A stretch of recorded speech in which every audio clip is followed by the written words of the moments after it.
In modern society, we have turned busyness into a status symbol. When someone asks how we are, the standard, almost proud response is, "I'm so busy." But there is a silent epidemic growing beneath this hustle culture.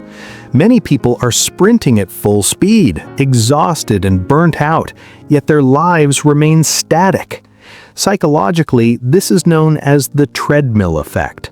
You're moving, sweating, and straining, but you haven't moved an inch forward. Today, we explore the clinical and psychological reasons why we use busyness as a shield to hide the fact that we are lost. The dopamine of pseudo-productivity. Why do we choose small, meaningless tasks over life-changing goals? The answer lies in our brain's reward system. Every time you clear an inconsequential email or tick off a minor item on a to-do list, your brain releases a small burst of dopamine. Research in behavioral psychology calls this completion bias. Our brains are wired to prioritize finishing small tasks to get that instant chemical reward. The danger is that this creates a false sense of accomplishment. You feel productive, but you are actually suffering from active procrastination, using easy work to avoid the deep work that requires real cognitive effort and defines your future. The action bias and the fear of stillness. In a famous psychological study, participants were asked to sit alone in a room with their thoughts for 15 minutes. Many chose to give themselves painful electric shocks rather than endure the silence. This is the action bias, the psychological urge to do something, anything, even if it's counterproductive, rather than face internal reflection.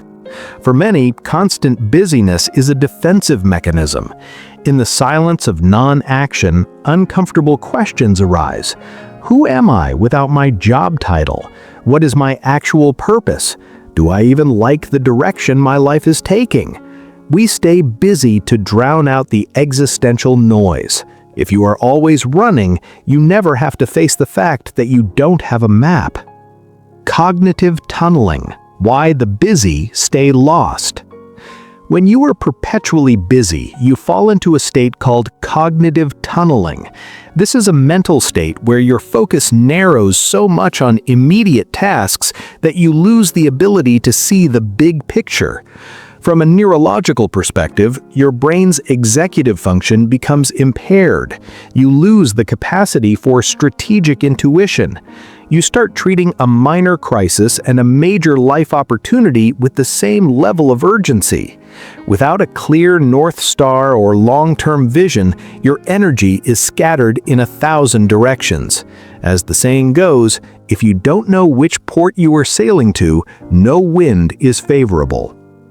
The erosion of self-efficacy. There's a profound psychological cost to going nowhere. When you work hard without seeing tangible progress toward a meaningful goal, you experience learned helplessness. Your brain begins to associate effort with frustration rather than achievement. Eventually, this leads to a specific type of burnout known as moral fatigue, where you aren't just tired of working, you're tired of working for nothing. You become a passenger in your own life, driven by the demands of others rather than your own internal compass. The most successful people in the world don't necessarily work the most hours. They work the most intentional hours. They understand that movement is not progress. A rocking chair moves constantly, but it never leaves the porch. To break the cycle, you must embrace the power of the pause. You need to stop running and start auditing. Ask yourself, if I continue doing exactly what I did today for the next 5 years, where will I end up? If the answer is nowhere, it's time to stop being busy and start being purposeful. Success isn't about the speed of your movement, it's about the clarity of your direction. Please subscribe this YouTube channel and press the like button for more interesting video.